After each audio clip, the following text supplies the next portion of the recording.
tidak pula untuk menciptakan darah. Tidak mampu manusia menciptakan yakni semut atau biji-bijian kecil. Wala yakhluqu dzubaban, tidak pula untuk menciptakan nyamuk atau lalat. Dzubab lalat ya. Selamanya tidak mampu.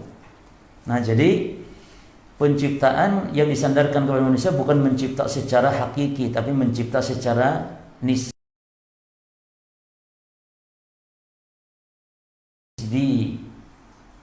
relatif, tidak secara hakiki. Yang mencipta hakiki hanya Allah. Baik. Wastami' ila qaulillahi azza wa jalla. Perhatikanlah atau simaklah apa yang dikatakan Allah azza wa jalla. Ya ayuhan nasu duriba masalun fastami'u lah. Wahai manusia, telah dibuat sebuah permisalan, maka dengarkanlah. Innal ladzina tad'una min dunillahi la yakhluqu dzubaban. Sesungguhnya yang kalian seru selain Allah dari berhala atau wali-wali, orang yang mati, ya, hatta para nabi, hatta para malaikat yang kalian seru selain Allah, lan yakhluqu dzubaban, mereka tidak mampu menciptakan lalat. Walau ijtama'u lah, walaupun mereka bersatu berkumpul untuk memproduksi lalat, nggak bisa. Bahkan perhatikan di sini kata Allah, ini menunjukkan kelemahan orang yang disembah dan yang menyembah. Wa in yaslubuhum dzubab, ya, syai'an, seandainya lalat tersebut, ya, merampas sesuatu dari kita manusia ini, la yastafidhuhu min, la yastanfidhuhu atau la yastankidhuhu minhu, maka dia tidak mampu untuk merebutnya kembali dari lalat tersebut. Misalnya lalat ngambil minuman antum, lalu antum minta kembalikan dari lalat itu tidak bisa, sudah. Lalat makhluk yang kecil seperti itu. Lalu kata Allah, dha'ufa talib wal matlub, maka lemahlah at-talib yang menyembah, wal matlub dan yang disembah. Lemahlah yang menyembah dan yang disembah. Ini selain Allah maksudnya. Baik. Alladzina, lafad alladzina di dalam ayat di atas, innal ladzina tad'una, ya, sesungguhnya yang kalian seru selain Allah, yang kalian seru ini ismun mausul yashmal kullama yud'a min dunillahi. Ini adalah isim mausul yang bermakna mencakup segala sesuatu, seluruh yang diseru selain Allah. Ya, min syajar baik itu pepohonan, wa hajar baik bebatuan, wa bashar manusia, malakin malaikat, waliyin atau wali, wa ghairihi dan yang lainnya. Kullul ladzina yud'auna min dunillahi, semua yang diseru disembah selain Allah, lan yakhluqu dzubaban walau ijtama'u lah, tidak mampu menciptakan lalat walaupun mereka bersatu bekerja sama untuk membuat lalat tersebut. Nah, ini gambaran dari Syekh tentang makna mencipta. Nah, ini sudah kita tahu karakter isi kitab Syarah Aqidah Wasithiyah beliau ini seperti ini. Ini kadang penjabarannya agak meluas gitu jemaah. Makanya nanti akan kita dapati penjelasan Syekh terkadang keluar dari tema. Keluar dari tema matan Aqidah Wasithiyahnya. Menjelaskan ketika ada suatu ayat misalnya yang perlu beliau gambarkan, jabarkan panjang lebar, kadang memanjang. Kalau ana seperti beliau kadang-kadang kalau lagi ceramah terlalu keluar, nggak bisa balik lagi kadang-kadang. Keluar dari tema, nggak balik lagi. Tapi beliau Masya Allah, ya. Nah, inilah makanya kalau antum ingin mempelajari kitab Aqidah Wasithiyah, ya sebenarnya pelajari yang khusus membahas itu saja, membahas matan kitab berkaitan dengan isi kitab, Di antaranya yang mudah adalah karya Syekh Saleh Fauzan hafizahullah. Ada syarah Aqidah Wasithiyah karya Syekh Fauzan hafizahullah taala. Cuman kenapa kita kaji ini? Karena itu juga kita ingin mendapatkan faedah-faedah ilmu yang banyak dari Syekh terkait masalah-masalah. Di antaranya Syekh bahas tentang syubhat dan bantahannya. Yang kedua, kadang Syekh juga membahas tentang taksimatil ilm, pembagian dalam faedah-faedah ilmu. Seperti nanti Syekh menjelaskan rezeki dibagi 2, hidayah dibagi 4, seperti itu di dalam kitab ini. Namun kitab ini juga sebagian para ulama meringkas karya Syekh Shalih Utsaimin rahimahullah taala ini, diringkas hanya khusus dicantumkan berkaitan dengan matan akidah wasithiyah saja. Ada itu namanya Taqrib wa Tahdhib Syarah Syekh Utsaimin ala Aqidah Wasithiyah. Kita sengaja tidak baca itu, tapi kita baca lengkapnya saja seperti ini. Baik. Jadi seperti ini, coba lihat, memanjang pembahasannya. Kemudian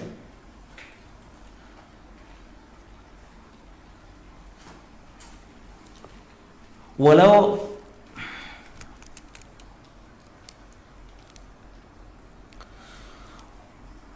infarada ala wahidin bidzalik, ketika kerjasama tidak sanggup, maka seandainya sendiri-sendiri membuat hal itu, lakana ajzuhu min bab aula, maka lemahnya tentu lebih pantas lagi, ya kan? Ketika mereka bekerja sama untuk membuat lalat tidak mampu, bagaimana ketika sendiri tambah tidak mampu? Nah, lalu Allah mengatakan, wa in yaslubuhum dhubabu syai'an la yastankidhuhu min, seandainya lalat tersebut merampas sesuatu dari manusia atau apa yang disembah tadi selain Allah, la yastankidhuhu min, maka dia tidak mampu untuk merebut dari lalat tersebut. Ya, hatta raja, ikhwan, raja, lalat ini kan bisa hinggap di wajahnya raja, lalu dia ambil, ya, jerawatnya raja, misalnya rajanya jerawatan, diambil. Raja mengambil lagi jerawat, bisa enggak? Enggak bisa. Padahal itu raja yang punya segalanya, misalnya, enggak mampu. Ini menunjukkan lemah sekali makhluk ini. Hatta alladzina yud'auna min dunillahi law salabahum dzubab syai'an, sampai-sampai orang yang disembah disuruh selain Allah, seandainya lalat itu merampas sesuatu dari mereka, mastata'u ayastankiduhu min hadha dzubab, mereka tidak mampu untuk merampas kembali, merebut kembali dari dzubab ini, ad-dha'if, yang lemah tersebut. Lalat kan lemah, ditapuk sekali kan mati, tapi ketika mau merebut apa yang sudah dirampas oleh dzubab, enggak mampu. Walau waqa'a dzubabu ala aqwa malikin fil ardh, seandainya lalat tadi hinggap di raja yang paling kuat di muka bumi ini, ya, wa massa min tibihi, lalu dzubab itu menghisap misalnya dari minyak wanginya raja tadi misalnya, la yastati'u hadzal malik an yastakhrij at-tib min hadha dzubab, maka sang raja tidak mampu untuk disuruh kembalikan minyak wangi yang dihisap oleh dzubab tersebut. Ini sebuah permisalan saja, tidak mampu, ya. Wa kadzalika law waqa'a ala ta'amih, demikian pula kalau lalat ini hinggap di makanannya sang raja, maka enggak mampu sang raja untuk suruh mengembalikannya. Maka kata beliau, fa idzan Allahu azza wa jalla huwal khaliq wahdahu, maka jika demikian Allah lah sang pencipta satu-satunya. Jadi kalau disandarkan penciptaan kepada makhluk, maka maknanya bukan mengadakan yang dulunya tidak ada, tapi menyusun saja. Sementara makhluk tidak mampu menciptakan, lihat, yang kecil sekalipun, yaitu lalat. Lalu saya menjelaskan tentang bagaimana lalat yang kecil, yang lemah, namun ketika bertindak dia tidak mampu untuk dibalasnya oleh makhluk. Berarti menunjukkan lemahnya makhluk, lemahnya yang menyembah dan yang disembah selain Allah. Kemudian fa in qulta, seandainya engkau bertanya, kaifa tajmu baina qaulika innallaha munfaridun bil mulk. Nah, sekarang yang kedua tentang al-mulk. Kalau engkau bertanya, bagaimana tajma', mengkompromikan antara perkataanmu bahwasanya Allah satu-satunya yang apa kemarin? Satu-satunya yang menguasai, memiliki, menguasai. Ya.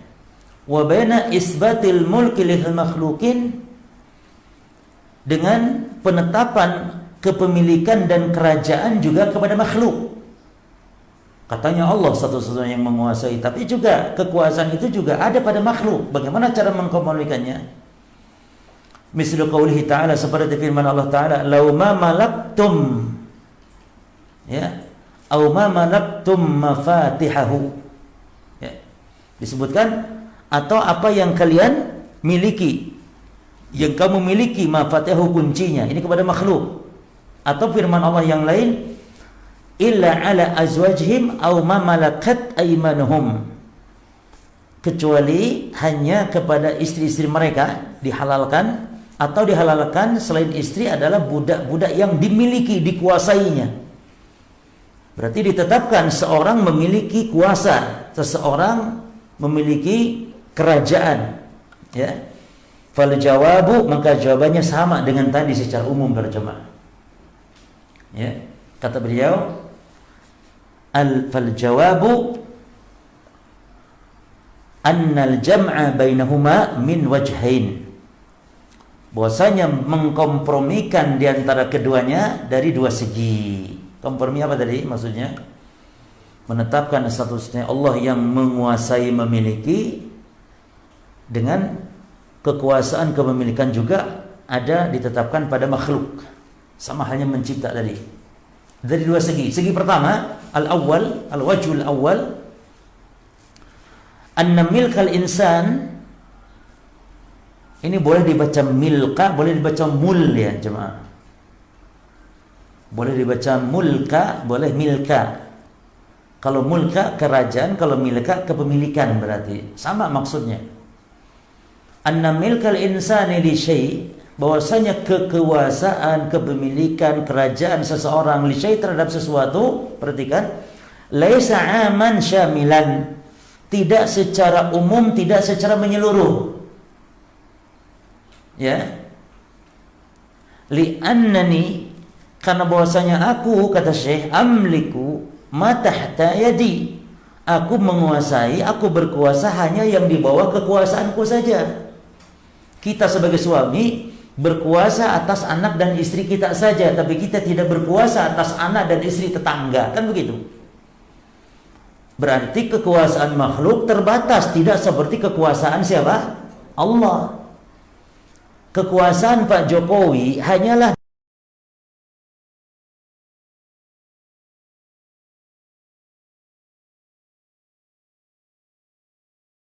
dari Sabang sampai Merauke saja. Malaysia nggak kuasa dia. Itu maksudnya. Jadi boleh kita katakan makhluk juga memiliki kekuasaan, memiliki kerajaan, namun terbatas, tidak seperti kekuasaan dan kerajaan Allah. La amliku ma tahta yadik, aku tidak kuasa di bawah kekuasaanmu. Wa al-kullu, sementara seluruhnya, yakni alam semesta, makhluk, milkullahi azza wa jalla. Sementara semua ini makhluk, alam semesta, semuanya milik Allah. Baik. Famin haitsu syumul, maka dari segi kesempurnaan, mulkullahi azza wa jalla ashmal wa awsa'. Kekuasaan, kerajaan, kepemilikan Allah itu lebih ashmal, apa ashmal? Lebih menyeluruh, wa awsa'u, dan lebih luas. Wa huwa mulkun tamun, dan itulah kerajaan, kekuasaan, kepemilikan yang sempurna. Berarti kalau kita, kekuasaan kita itu tidak sempurna. Termasuk ikhwan, sifat kita ini, kita punya wajah, Allah juga punya wajah. Wajah Allah wajah yang sempurna, wajah kita wajah yang tidak sempurna. Begitu saja. Baik. Al-wajhus tsani sekarang, al-wajhus tsani, segi yang kedua.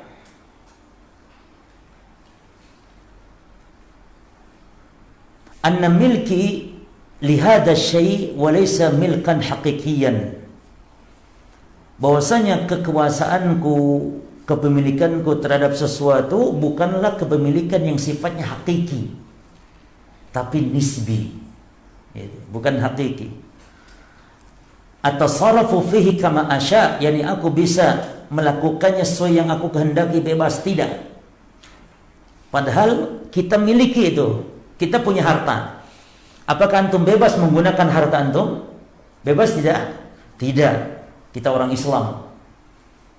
Kita orang Islam, ya, tidak bebas. Tidak boleh harta kita digunakan untuk yang haram. Tidak boleh untuk berjudi, tidak boleh untuk berbuat riba misalnya, nggak boleh. Dari sisi itu kita juga kekuasaan kita, kebebasan kita tidak sempurna, ya, tidak sempurna. Maka beliau mencontohkan, jadi ini dari sisi syariat. Wa innama atasarrafu fihi kama ummira asy-syar'u. Jadi sesungguhnya aku melakukan terhadap apa kepemilikanku itu haruslah sesuai yang diperintahkan oleh syariat. Wa kama adzinal malik al-haqiqi, sebagaimana juga yang diizinkan oleh raja yang sesungguhnya. Siapa? Allah Subhanahu wa taala. Wa huwa Allah Subhanahu wa taala, Allah azza wa jalla. Contoh, Syekh memberikan contoh. Lau bi'tu, seandainya aku menukar dirhaman, satu dirham bidirhamaini, dengan dua dirham, menukar ya, satu dirham dengan dirham, boleh tidak? La amliku, aku tidak berkuasa. La amliku dzalik, enggak berkuasa. Kenapa? Kenapa jemaah? 100.000 ya ditukar dengan 50.000. Boleh tidak? Tidak boleh. Kenapa? Karena itu riba, diharamkan. Jadi kalau tukar menukar antara emas dengan emas, perak dengan perak, harus sama nominalnya. Hatta sekedar misalnya nanti sebentar, ya, dan harus kontan syaratnya. Tidak boleh nanti sebentar, misalnya tukar uang 100 ya sama-sama 100, tapi baru 50, nanti 50 lagi, 5 menit lagi, juga nggak boleh. Karena itu riba yang dimaksud. Padahal itu uang kita, iya, tapi dibatasi kita oleh syariat, ya.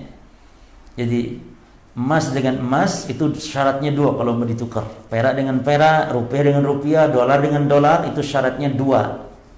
Syarat yang pertama mislan bi mislin, syarat yang kedua yadan bi yadin atau taqabud. Syaratnya harus kontan. Maka tidak boleh antum seperti di hari-hari raya ya, biasanya ada orang tukar uang baru dengan uang lama. Uang baru 100.000, uang lama 90.000. Haram, ada riba. Riba 10.000-nya.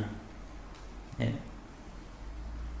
Adapun kalau masih satu ilat beda jenis, misalnya emas dengan perak, ini boleh walaupun beda nominal, tapi syaratnya harus tetap kontan. Seperti dolar dengan rupiah misalnya, boleh beda nominal, karena siapa yang mau 1 dolar dengan 1 rupiah? Siapa yang mau 10 dolar atau 100 dolar dengan 100.000 rupiah? Tidak mau. 100 dolar dengan 100 rupiah. Boleh beda nominal, namun syaratnya harus kontan.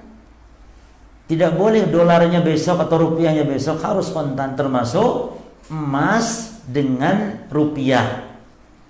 Tukar emas dengan rupiah tidak boleh ngutang. Ya, emasnya sekarang, rupiahnya besok, atau rupiahnya sekarang, emasnya besok, tidak boleh.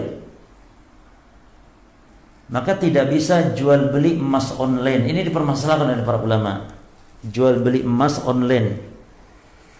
Dan khilaf ulama tentang masalah cara pembayarannya. Jadi yang lebih selamat kalau emas itu kita tugaskan wakil orang di suatu. Tapi kalau wakil pun itu enggak pas juga, karena bukan lagi ngutang kan begitu. Jadi kita tugaskan orang yang kita percayai untuk kita kirim uang ke dia, dia yang belikan langsung, diterima oleh tangannya dia, dan nanti dia kirim ke kita sebagai wakil, itu boleh. Taib. Maka kata Syekh, la yahilu li dzalik, tidak halal bagiku hal tersebut. Kenapa? Karena itu riba. Fa idzan milki qasirun, maka jika demikian berarti kepemilikanku itu, kerajaanku, kekuasaanku qasirun, terbatas. Wa aidan la amliku fi syai'an minan nahiyatil qadariyah. Demikian pula dari sisi pentakdiran, ya, dari sisi pentakdiran juga tidak mampu. Lianna tasarruf lillahi ta'ala, karena yang namanya memberikan itu hanya milik Allah. Fala astati'u an aqula li 'abdi, misalnya aku tidak mampu untuk mengatakan kepada budakku, mengatakan al-marid yang sedang sakit, ibra fa bara'a, ya, tidak berkuasa aku mengatakan kepada budakku yang sakit atau kepada anak istri kita yang sakit, kita katakan sembuhlah engkau, lalu sembuh. Tidak mampu, karena itu hanya hak Allah. Nah, dari sisi begini pun, dari sisi kauni sekali, dari sisi kauni juga kita tidak mampu. Dari sisi syariat kita tidak berkuasa penuh terhadap apa yang kita miliki. Dari sisi kauni juga tidak mampu. Kauni itu seperti tadi, kamu sembuhlah, nggak bisa kita mengatakan demikian. Tapi kalau Allah berkehendak sembuhlah, maka sembuh. Innama amruhu idza arada syai'an, sesungguhnya urusan Allah, kalau Allah memiliki sesuatu, ayyakula lahu kun fayakun. Kita nggak bisa. Nah, jadi tidak mampu kepada hambaku al-marid yang sedang sakit, ibra mengatakan sembuhlah, fabara lalu sembuh, atau fayabra lalu dia sembuh, tidak bisa. Fala astati'u an aqula li 'abdi sahih asy-syahih, lalu tidak sanggup aku untuk mengatakan kepada budakku yang sedang sehat, mengatakan imrad, sakitlah, fayamrad lalu sakit dia, enggak bisa. Lakin at-tasarruf al-haqiqi lillahi azza wajalla. Lakin at-tasarruf al-haqiqiyya lillahi azza wajalla. Namun yang berkuasa untuk mengatur segala urusan-urusan keduniaan pada makhluk ini secara hakiki hanyalah Allah. Walau qala lahu ibra, kalau Allah berfirman atau mengatakan kepada hamba sembuh, ya bro, pasti sembuh. Walau qala imrat, sakitlah, maridha, maka dia akan sakit. Fa idzan la amliku at-tasarruf al-mutlaq syar'an wala qadaran. Maka jika demikian aku tidak memiliki kekuasaan untuk apa? At-tasarruf, bertindak secara mutlak, baik secara syariat ataupun secara pentakdiran. Ya. Ini secara syar'i, secara kauni. Kauni itu yang urusan-urusan tadi, sembuhlah, sakitlah, dan seterusnya. Famulki huna qasir, maka kepemilikan kami di sini, kepemilikan kita di sini qasir, terbatas, min hais atau saruf, dari urusan tindak tanduk kita terbatas. Wa qasirun min haisus syumuli wal umum, juga terbatas dari segi keluasan, kecakupannya, terbatas. Kita hanya untuk anak istri kita mungkin. Taib bidzalika yatabayyanu lana kaifa kana infiradullahi azza wa jalla bil mulki. Dengan hal ini jelaslah bagi kita bagaimana keesaan Allah azza wa jalla dalam kekuasaan. Jadi benar, artinya Allah lah yang berkuasa, karena yang berkuasa secara hakiki adalah Allah. Jika demikian ikhwan, para ulama mengatakan bahwa yang namanya al-khalqu yanqasimu ila qismain. Al-khalqu yanqasimu ila qismaini. Penciptaan itu terbagi kepada dua bagian. Al-qismul awwal al-khalqut tam, penciptaan yang sempurna, wa huwa haqqullah, dan dia adalah hak Allah. Demikian pula al-mulku tanqasimu ila qismain. Yang pertama al-mulku tam, huwa haqqullah. Watsani al-qismu tsani al-khalqu an-naqis, penciptaan yang kurang atau kekuasaan kerajaan yang kurang, wa huwa, dan dia adalah milik siapa? Dan dia dinisbatkan kepada makhluk, dan dia haqqun lil makhluk, ya. Jadi penciptaan ada dua, al-khalqut tam wa khalqun naqis. Al-mulk juga al-mulkut tam wa mulkun naqis. Al-tam lillah wa an-naqs li al-makhluq. Baik.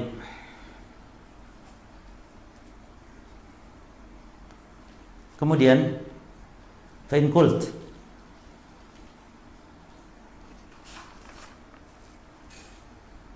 Taib wa ma at-tadbir wa ama at-tadbir. Adapun dalil tadbir kan ya, kalau al-khalqu sudah, al-mulku sudah dengan syubhat-syubhatnya kita bahas. Terus sekarang at-tadbir yang mengatur. Falil insani tadbirun. Manusia juga memiliki hak pengaturan itu ya, mampu dinisbatkan kepada manusia. Namun sama saja dengan tadi, dengan dua sebelumnya, al-khalqu dan al-mulk. Walakin naqul, namun kita katakan hadat tadbir qasirun. Pengaturan ini bagi manusia sama dengan yang sebelumnya, itu terbatas. Kalau wajhaini as-sabiqaini fil mulki, sebagaimana dua bentuk, dua sisi pada sisi al-mulk sebelumnya. Ya kan? Kalau al-mulk kan dari dua sisi ya. Jawaban Syekh tentang al-mulk, dua sisi. Sisi yang pertama bahwa kekuasaan seseorang itu tidak mencakup menyeluruh, terbatas. Terus yang kedua, dari sisi syar'i dan kauni juga terbatas. Sama hanya dengan at-tadbir. Ya. Laisa kullu syai' amliku at-tadbir. Yani tidak segala sesuatu, ya, yani tidak terhadap segala sesuatu aku menguasai. Tidak memiliki hak pengaturan. Wa innama amlikut tadbir, namun aku hanya memiliki pengaturan itu maka tahta hiyazati wa milki. Aku hanya bisa mengatur yang di bawah kekuasaanku saja. Seperti kalau kita anak istri bisa kita atur. Anaknya orang, tetangga orang tidak bisa. Anaknya tetangga, istri tetangga. Wa kadzalika la amliku tadbirahu illa ala wafti syara'. Juga aku tidak memiliki hak pengaturan kecuali atas apa yang sesuai dengan syariat. Alladzi abaha li hadha tadbira, yang Allah, yang syariat menghalalkannya untuk aku atur. Nah, sama dengan dua sebelumnya tadi dari al-mulk. Wa hina idzin yatabayyan anna qaulana inna Allah azza wa jalla munfaridun bil khalqi wal mulki wat tadbir. Maka sekarang jelaslah apa perkataan kita bahwasanya Allah hanya satu-satunya mencipta, menguasai, mengatur, ya, yakni kulliyatun amatun mutlaqah. Jadi maksudnya Allah satu-satunya mencipta, menguasai dan mengatur itu adalah modelnya itu kulliyah amah mutlaqah. Yani global, seluruh, mencakup semuanya dan mutlak. La yustasna minha syai'un, tidak ada dikecualikannya. Lianna kullama aradnahu la yu'aradu ma sya' ma sabata lillahi azza wa jalla min dzalik. Lianna kullama aradnahu, dan sesungguhnya apa yang kita telah sampaikan sebelumnya, hanya Allah yang mencipta, hanya Allah yang memiliki, hanya Allah yang mengatur. La yu'aridu, tidak bertentangan, ma sabata lillahi azza wa jalla min dzalik, dengan apa yang ditetapkan atas Allah hal tersebut. Artinya tidak ada kontradiksi ketika Allah dikatakan mengatur, makhluk pun mengatur. Tidak ada kontradiksi karena pengaturan Allah sempurna, kalau makhluk tidak sempurna. Baik, inilah pembahasan tauhid ar-rububiyah. Jelas sampai di sini? Kalau misalnya ada pertanyaan, kaifal jamu baina qaulika innallaha munfaridun bil mulk wa baina isbatil mulki lil makhluqain atau lil makhluqin liqaulihi ta'ala aw ma malaktum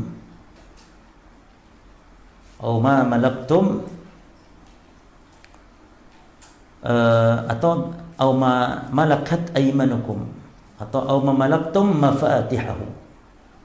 Maka antum harus bisa jawab al-jawab annal jama' bainahuma min wajhaini gitu. Ya. Baik. Kalau ada lagi pertanyaan misalnya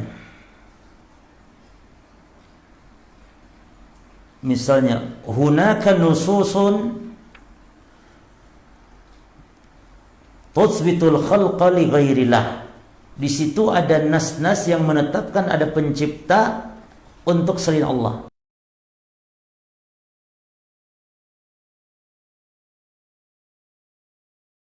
Disebutkan seperti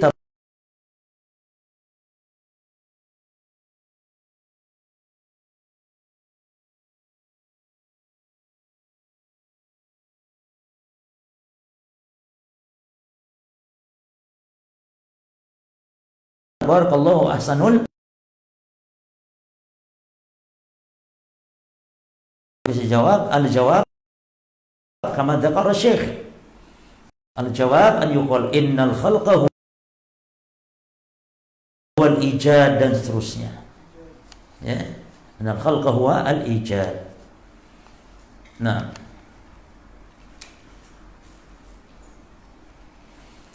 taib khusus bagi antum yang hadir, nanti selesai ini ada 3 pertanyaan dengan bahasa Arab dan antum menjawab dalam bahasa Arab dengan apa yang ada dalam kitab seperti tadi ditulis, nanti dikumpulkan di pekan depan. Ya, paham ya? 3 soal. Sekarang habis ya? Baik, kalau gitu catat soalnya. Pertama, khusus bagi yang hadir aja ya. Soalul awal. Soalul awal. Ma ta'rif tauhid ar-rububiyah. Ma ta'rif tauhid ar-rububiyah. Ma apakah ta'rif definisi tauhid ar-rububiyah? Ma ta'rif tauhid ar-rububiyah.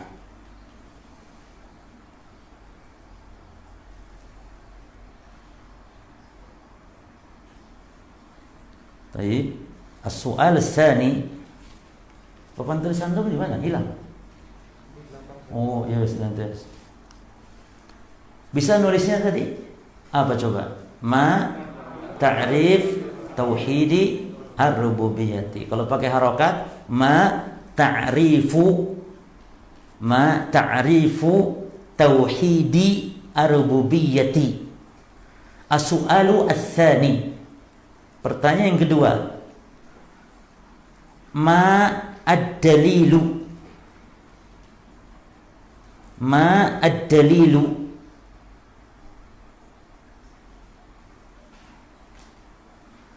ala ifradillahi.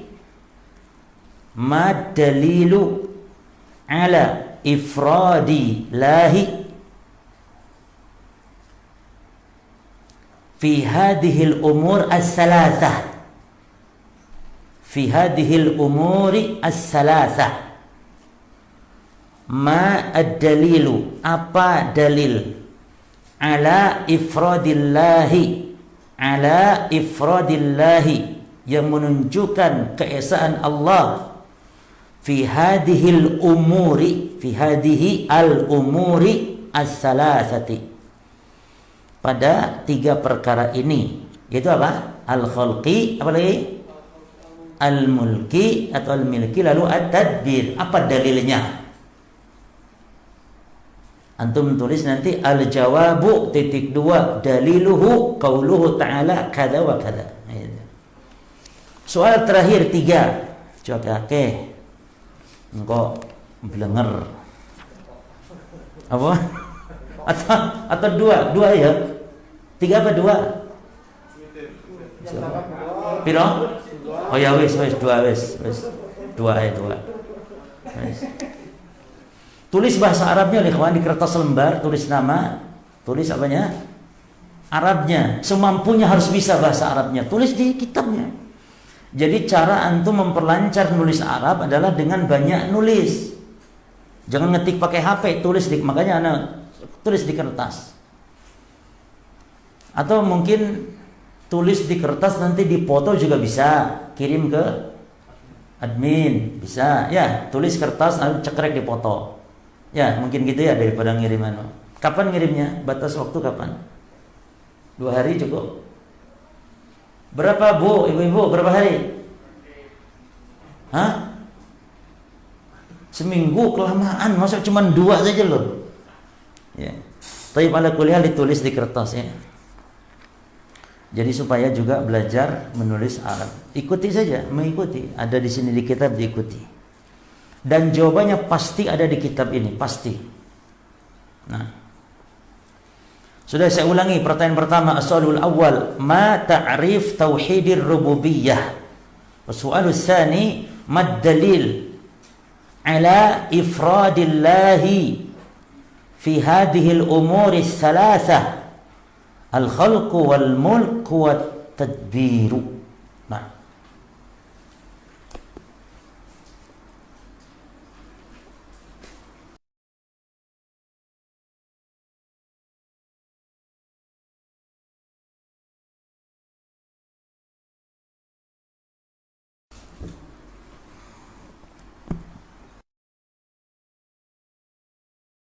dalam bab qiraah fi shalah, bab bacaan di dalam salat. Yang pertama kan kita membahas apa? Hadis pertama tentang rukunnya membaca surah Al-Fatihah. Nah, sekarang pembahasan tentang membaca surat-surat yang lainnya.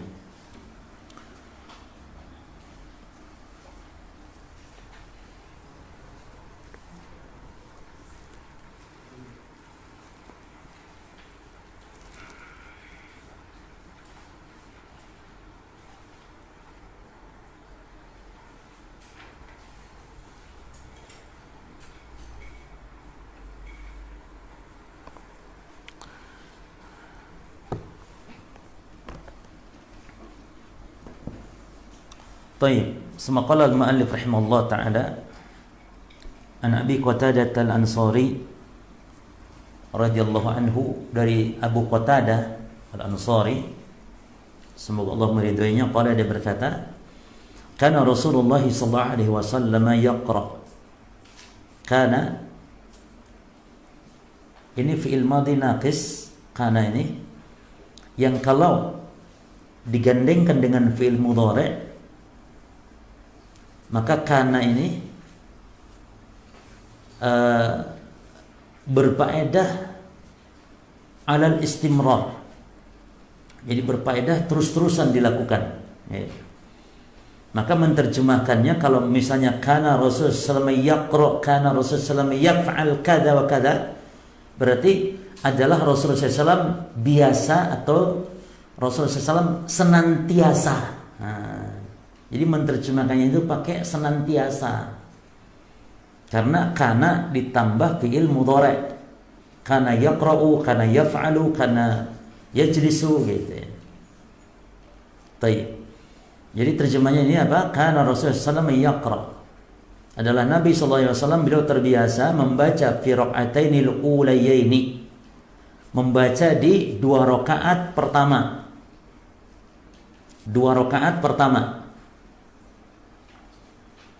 Min sholati duhri, pada sholat duhur. Sholat duhur itu berapa rakaat? 4. Nah, di 2 rakaat pertama, yaitu rakaat pertama dan kedua, membaca bi Fatihatil Kitab wa surataini.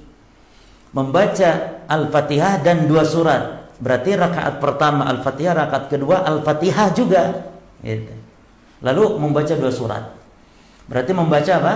Di rakaat pertama membaca Al-Fatihah dan surat, di rakaat kedua pun membaca Al-Fatihah dan surat. Lalu perhatikan, yutawwilu fil ula, beliau memanjangkan di rakaat pertamanya. Wa yuqassiru fi tsaniyah, dan beliau Rasulullah memendekkan di rakaat kedua. Artinya bacaan Qur'annya itu loh. Jadi berdiri Rasul kalau sholat, ini antum perhatikan. Kalau antum sudah paham seperti ini, kalau antum mengimami orang, harus paham. Praktekkan ini sunnah Nabi. Jadi rakaat pertama agak panjang. Jadi jangan disamakan. Apalagi kelirunya rakaat pertama cepat sekali, rakaat kedua malah panjang, keliru. Rakaat pertama itu dipanjangkan, agak lama. Artinya pokoknya dibedakan dengan rakaat kedua. Apa hikmahnya para jamaah? Nanti akan kita bahas. Di antaranya adalah untuk menunggu mereka yang terlambat supaya dapat serakaat gitu loh. Maka kemarin ketika Abu Bakrah sujud sambil ruku sambil jalan gitu kan, gara-garanya ingin apa? Dapat rakaat, dapat satu rakaat.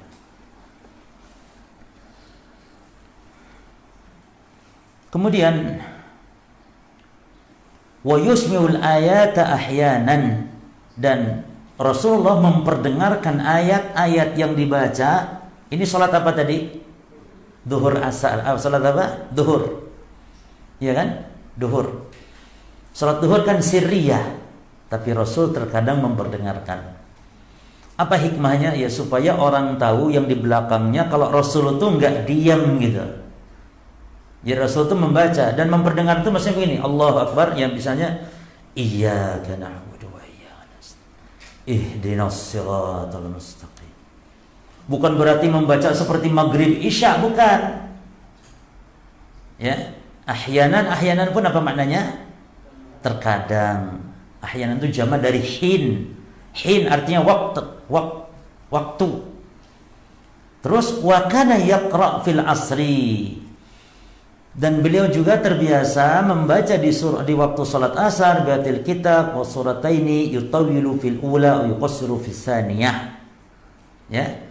Artinya demikian pula Rasul lakukan di salat asar.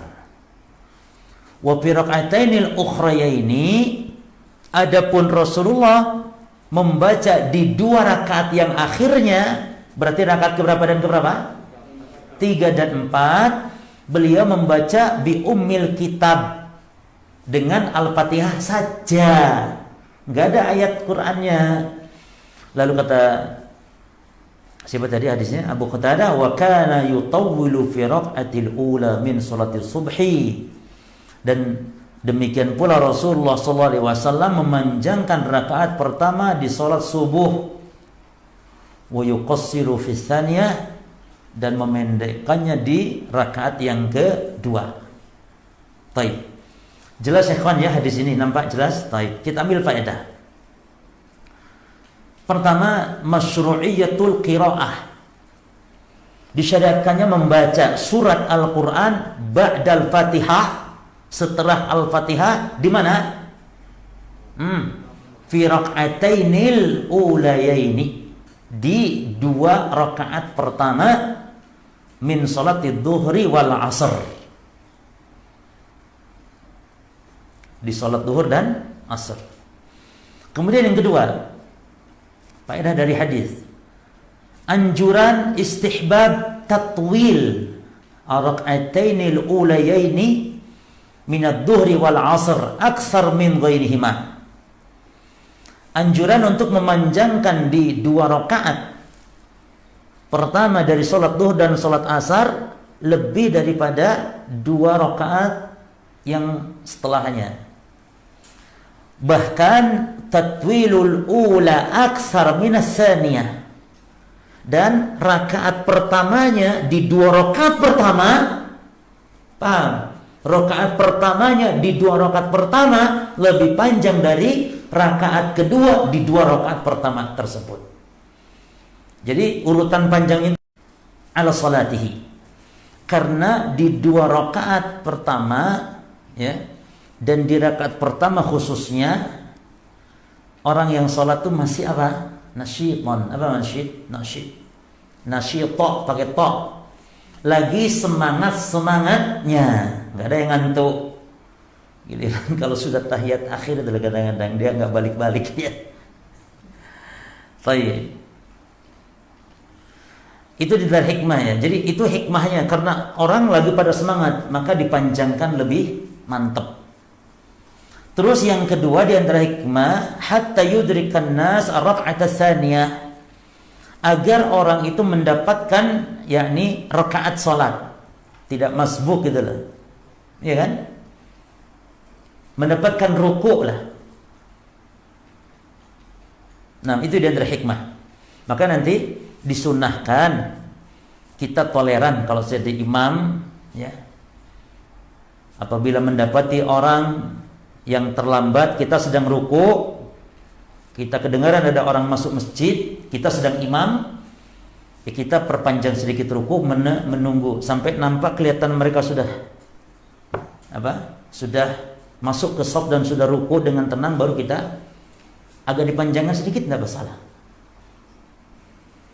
Ya tapi jangan ditunggu sampai panjang lama sekali, ya jangan kalau gitu, memurotkan. Maksudnya tunggu sejenak. Ya. Kemudian yang ketiga, istihbab qira'ati surah kamilah. Perhatikan jemaah, dianjurkan membaca surat Al-Quran itu kamilah fi rak'atin wahidah. Kamilah itu sempurna satu surat dalam satu rakaat. Itu afdol ya.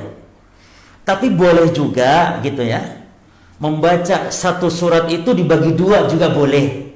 Tapi yang afdol jemaah, jadi lebih baiklah antum membaca surat yang yang lengkap sempurna daripada membaca surat yang sama panjangnya namun dia bukan satu surat tapi potongan-potongan surat. Walaupun boleh, tapi yang afdal sempurna. Paham di sini maksudnya? Karena Nabi tadi menyebutkannya apa? Siapa? Abu Qatadah menyebutkannya apa? Nabi membaca 2 surat dalam 2 rakaat. Berarti satu surat berarti satu rakaat satu surat. Bukan satu surat dibuat 2 rakaat gitu loh coba. Paham ya? Itu yang dimaksud. Namun ini bukan wajib. Boleh nanti kita membaca Al-Quran bahkan satu rakaat potongan surat, dan rakaat yang lain juga potongan surat yang lain juga boleh. Membaca satu surat sempurna afdal min qiraati ma yu'adiluha min suratin ukhra tawilah. Karena membaca satu surat sempurna lebih afdal daripada membaca surat lain yang panjang walaupun satu ukuran gitu loh. Antum membaca misalnya amma yatasaalun satu ukuran, lalu antum membaca surah Al-Baqarah, potongan Al-Baqarah walaupun seukuran amma yatasaalun atau seukuran Anna wan nazi'ati gharqa misalnya seukuran sekitar berapa puluh ayat, maka yang afdal yang sempurna tadi satu surat kamilah. Jelas ya? Namun nanti ada dalil boleh karena Nabi pernah melakukan. Nah, bahkan sebagian ulama memakruhkan katanya, namun yang benar tidak makruh. Ya, tidak makruh tapi boleh. Jadi sebagian ulama memakruhkan membaca potongan-potongan ayat begitu tuh. Karena hadis ini mungkin ya dianggap ini sebuah karena ini sebuah anjuran sehingga menyelisihinya makruh. Padahal yang benar tidak makruh. Boleh membaca surat Al-Quran, potongan surat ayat-ayat Al-Quran di dalam sholatnya boleh. Dasarnya satu, Nabi mengatakan kemarin kepada yang sholatnya buruk apa? Faqra ma tayassara ma'aka minal Quran. Baca yang mudah dari Al-Quran. Mungkin dia hafal potongan ayat cuma 3 ayat, nggak masalah. Itu satu. Kemudian di dalam hadis Muslim Nabi pun melakukan demikian. Pernah dalam hadis Muslim disebutkan Nabi sholat sunnah qobliyah, sholat sunnah qobliyah subuh. Di rakaat pertama Nabi membaca Al-Baqarah 136. Di dalam rakaat pertama itu qobliyah subuh. Jadi qobliyah subuh itu yang sunnah bisa rakaat pertama membaca surah Al-Ikhlas yakni Al-Kafirun, di rakaat kedua membaca Al-Ikhlas yakni Qul huwallahu ahad. Boleh. Tapi boleh juga membaca di rakaat pertama Al-Baqarah 136 dan juga di rakaat kedua membaca Ali Imran ayat 64 Qul ya ahlal kitabi ta'alau dan seterusnya. Berarti Perhatikan, ini kan sholat sunnah, katakan gitu ya. Ini kan Nabi sholat sunnah rawatib. Loh, kaidahnya kan apa kaidahnya? Apa kaidahnya jemaah? Majaza fin nafli jaza fil fard illa bidalil yukhassis. Ini kaidah. Antum catat kaidahnya. Majaza fin nafli jaza fil fardi illa bidalil. Ngono wis. Perkara yang boleh ketika sholat sunnah atau ketika hal yang sunnah, maka berarti boleh pula di dalam hal yang wajib. Illa bidalil, kecuali ada dalil. Ya, maka kesimpulannya afdol. Sudah nulis kaidahnya apa? Majaza fin nafli jaza fil fardhi illa bidalil. Perkara yang boleh di dalam ibadah-ibadah yang sunnah boleh pula dilakukan dalam ibadah-ibadah yang wajib, kecuali dengan dalil. Berarti kesimpulannya jemaah, tidak makruh ya membaca di dalam sholat potongan-potongan surat Al-Quran, walaupun yang afdal membaca apa? Membaca sempurna surat Al-Quran. Karena sebagian ulama ada yang berpendapat begini, kalau orang meninggalkan sunnah katanya bisa jatuh ke makruh. Ini tidak benar kaidah itu. Orang yang meninggalkan sunnah tidak harus jatuh kepada makruh, tidak. Ya. Seperti apa contohnya? Orang yang meninggalkan sunnah jatuh ke makruh. Orang yang tidak sholat duha. Sholat duha apa hukumnya? Sunnah. Apakah orang yang tidak sholat duha jatuh kepada hukum makruh? Tidak. Ya cuma dia rugi saja ketika kehilangan pahala itu saja, tapi tidak jatuh kepada makruh. Kemudian faedah dari hadis, al-hadis yadullu ala annahu yaktasir ala al-Fatihah fi raq'atainil ukhrayatain atau akhiratain. Hadis menunjukkan bahwa di 2 rakaat akhir ya, dari sholat duhur dan sholat asar, apa jemaah? Di 2 rakaat akhir di sholat duhur dan asar, dan di rakaat ketiga di sholat maghrib mencukupkan hanya membaca Ummul Kitab. Kebanyakan Nabi meninggalkannya gitu. Berarti terkadang atau kadang-kadang boleh membaca surat setelah membaca Al-Fatihah di mana? 2 rakaat terakhir di sholat yang 4 rakaat dan di rakaat yang akhir di sholat yang 3 rakaat.